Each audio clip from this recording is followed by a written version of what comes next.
ఓ రోజు కైలాసంలో ఉన్న పార్వతీదేవికి విపరీతంగా ఆకలి వేయడంతో తనకి తినడానికి ఏమైనా కావాలి అని పార్వతీదేవి శివుడిని పదే పదే అడిగింది. కానీ పరధ్యానంగా ఉన్న శివుడు పార్వతీదేవి మాటని పట్టించుకోకుండా తన పనిలో తాను నిమగ్నమైపోయాడు.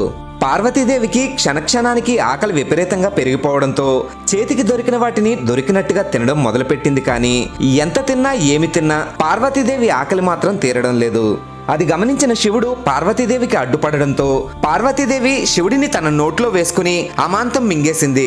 పార్వతీదేవి శివుడిని మింగిన వెంటనే ఆవిడ ఆకలి చల్లారింది. కానీ శివుడి గొంతులో ఉండే గరళ ప్రభావానికి పార్వతీదేవి శరీరమంతా పొగలు కక్కుతూ చర్మమంతా వదులుగా మారి కాంతిహీనమై బూడిద రంగులో ఉండే వృద్ధురాలిగా మారిపోయింది.